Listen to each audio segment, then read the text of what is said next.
All right. I don't take L's. I learn lessons, and then I get better, and I be better, and I build bigger and better shit.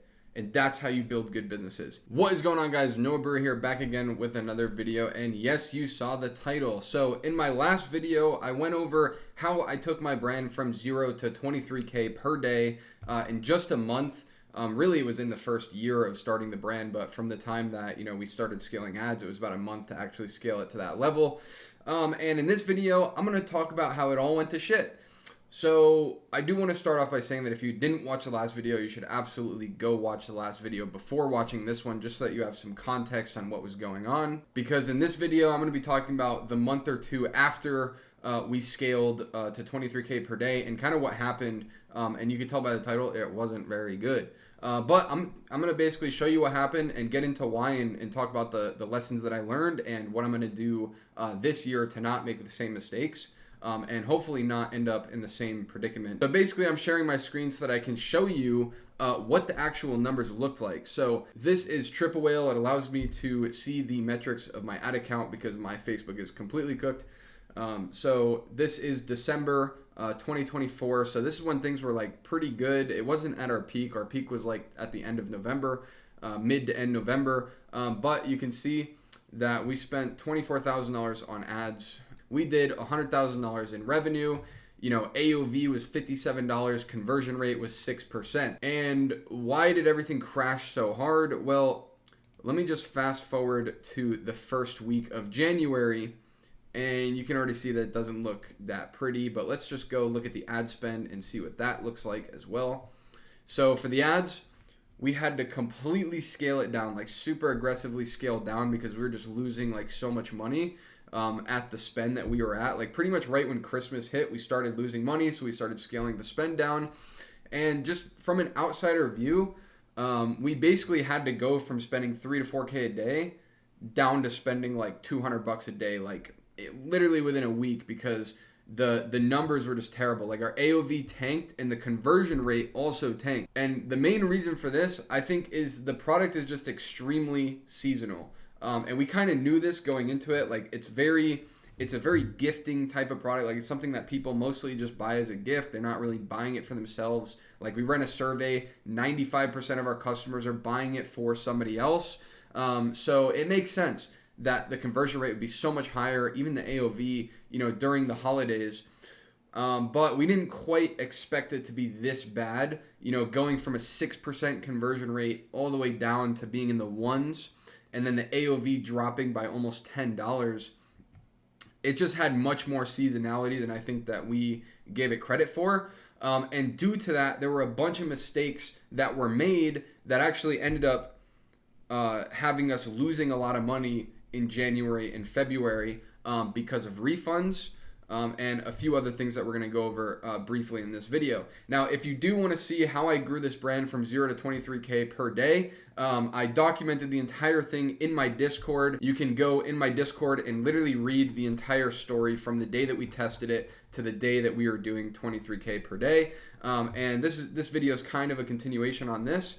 But yeah, the link will be in the description for that if you want to get more context on this brand. But there were a few like really, really big mistakes that we made while we were scaling this brand, which keep in mind, we scaled, I think like 20 to 30x growth in 30 days. Anytime any business scales to this level, it's probably going to break a lot of shit and it's probably going to cause a lot of problems.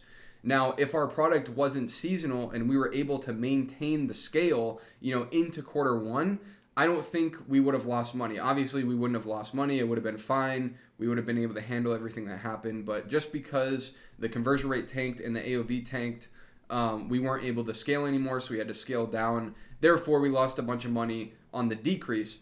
But we still lost a lot less money than we made. So some of the mistakes that I made, I just took notes here. Number one is that we did not prepare enough inventory for quarter four. Like I said, we grew the business like 20, 30x in a month. I don't think anybody out there in their right mind would prepare for a 20, 30x growth in just a month. So while it was a mistake, I do think it's probably a mistake that I probably will make again because I don't want to be prepared to do 20, 30x at any given point. It's just kind of something that starts happening, like ads start picking up or whatever. You find like a sales channel that is ripping, and you just run it up, and you can't really prepare for that. And it doesn't make sense to like float a ton of inventory just in case. So while this was a mistake, it was also something that, reflecting on it, was like, I wanted the data before I got prepared, and by the time I had the data, it was already too late. So while it was a mistake, at least this year, I will know how much to prepare, because we've already been through a quarter four and we know what to expect this year. This year, we're going to prepare much more inventory. Another mistake that I think that we made is because we hadn't prepared inventory and we were so delayed on orders, like I massively limited the amount of scale that we had. So I talked about this in the last video as well, but we were only, we were doing like 20K a day. I was going to say only 20K a day. Obviously, I'm very grateful for being able to do that. But for real, when you're spending $3,000 to $4,000 a day on ads and you're getting back 20K, you can spend like double, triple, even quadruple that amount and still maintain profitability. Like we probably could have been doing 50 to 100K a day if we had the inventory and the systems and the distribution to back it up, which at the time we did not. So we limited our ad spend a lot. Like we were stuck at that 20K a day point on purpose, not because our ads bottomed out, but because we didn't have the inventory and fulfillment to actually fulfill on it. If I could go back in time, I think that what I would have done is probably scaled a little bit higher, because I think we would have been able to figure it out. And even at the end of it, we did have disputes and we had a ton of refunds. Like you could see on my screen right here that, the whole month of January was a negative, even though, we did like $8,000 in revenue, gross sales minus discounts, just because we had to give away so many refunds.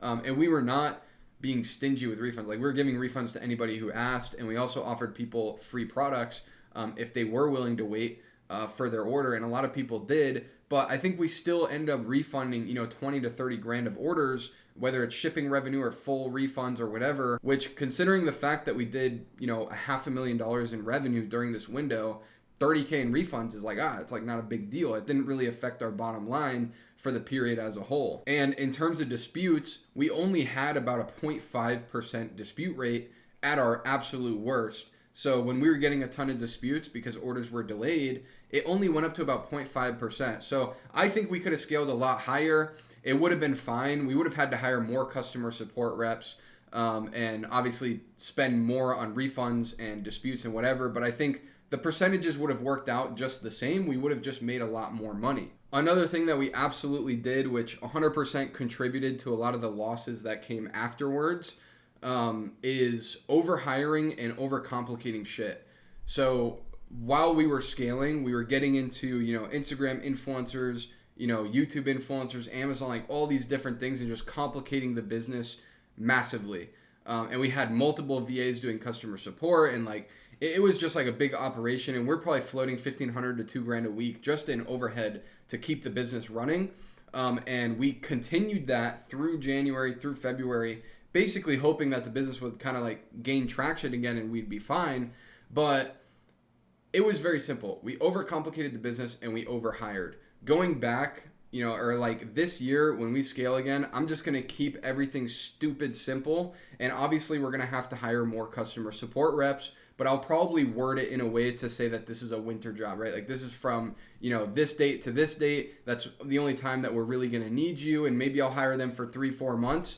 And then, just set the expectation that they're going to be let go. With my connections of VAs in the Philippines and stuff, I think I'll be able to find people to do that, no problem. But obviously, avoiding overcomplicating the business and avoiding overhiring, like these things can prevent you from losing a lot of money if things don't continue the way that they're going. Like I said, if we just continued selling, during quarter one and it wasn't a super seasonal product, then these things probably would have been fine.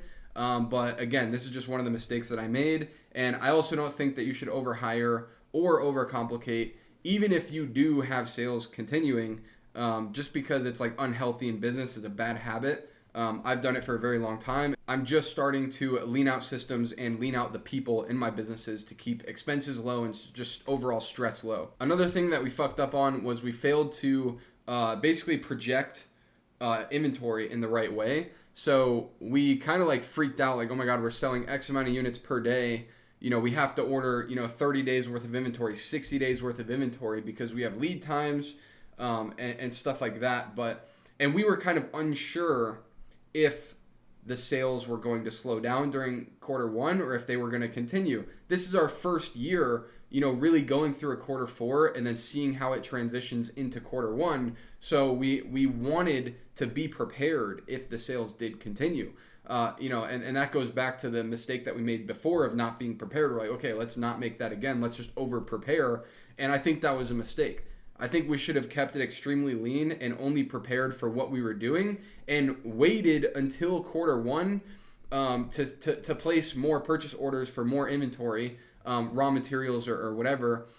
Because had we have done that, we would have seen the first week of January, losing $1,000 and also spending money on ads, and we have a ROAS that's terrible and our AOV is terrible and conversion rate is terrible.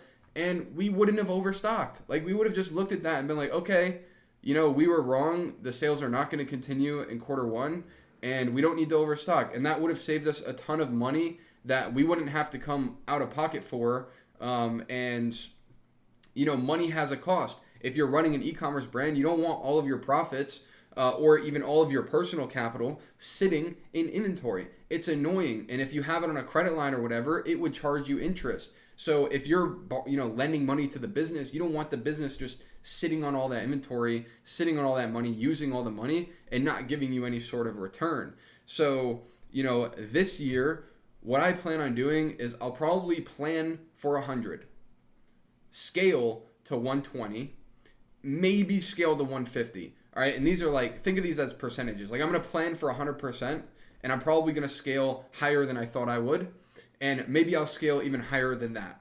And then before, projecting out inventory for the next whatever, I'm going to wait until I have the actual data. And if that causes, order delays or whatever, it's fine. We'll take care of the customers, refund them, give them free products for the delays, whatever we need to do, because whatever we did this time worked just fine. And we didn't have too many pissed off customers. Our dispute rate wasn't that bad. That's just all the mistakes that we made during our massive scale, and then how it kind of affected us afterwards, because obviously the product is very, very seasonal, which I am not a fan of. But if the business just cranks every quarter four and just rips it, then I think that's okay. And there's also holidays, from here to then that we could pop off, like Mother's Day is coming up. I'm very excited for that. And our sales are actually starting to pick up now. For the first time since this happened. So, today I think we're at a 3 ROAS. Let me check this. Do a little temp check. Today, 300 spent. We've done 1,000 in sales. So things are starting to pick back up right now. Obviously, it's not crazy metrics. Our conversion rate is decent. AOV is decent. We're just anytime we increase spend, the profitability kind of drops, but we're still kind of pushing the waters. So I'm not expecting the business to just be completely dormant all year and then just rip in Q4. But I am kind of expecting, 80% of revenue to happen just in quarter four. And when that happens, it's pretty hard to be fully prepared for that. And it's also hard to actually project inventory after that. Because how do you know what's going to happen, in Q4, 2, and 3 if all you do is rip in Q4. So yeah, that's pretty much what happened with this brand, and I learned a ton of lessons from it. And just being straight up with you, most people will not share this stuff on their personal brands or with their friends or to their students or to their mentors or whatever, because they don't want people to think that they're bad at business. But let me tell you one thing: this kind of shit is business. And I'm not insecure in my ability to scale a business. I've actually scaled a lot of businesses. I've scaled 2 very big agencies. This is my first e-commerce brand that I'm running myself. There's another e-commerce brand that I'm working on now that's doing well as well. This is not my first run of the mill. Business is like this, and you have to understand that if you're in a seasonal business, you might have windows of opportunity where you can maximize it, and then you might have windows where it just sucks. And that's just business. I'm not scared to tell you that, because this quarter four, I'm more than confident that this brand is going to rip again, and we'll probably do 2 to 3x the revenue and profit that we did last year, just because of the lessons that we learned. Everything I talked about in this video is going to allow us to make more money. And this is just the way that business goes. As you can see, it's starting to pick back up. We had a rough couple of months. That's nothing new to somebody like me. If somebody doesn't have a rough few months, chances are they just either haven't gotten there yet in their journey, or they're just not sharing with you, which is fine. But I want to bring you all of it. I don't want to just come at you talking about how I scaled a store to 20K a day and I'm almighty God. No, I'm a student of the game. I have ups and downs. My businesses have ups and downs, and I persist through them, and I stay consistent, and I learn lessons. All right, I don't take L's. I learn lessons, and then I get better, and I be better, and I build bigger and better shit. And that's how you build good businesses. So I hope this video was valuable for you. If it was, subscribe and comment. And like I said, if you want to see me document building this brand, join the Discord. The link is in the description. But yeah, this is Noah Brewer, and I'm out. Peace.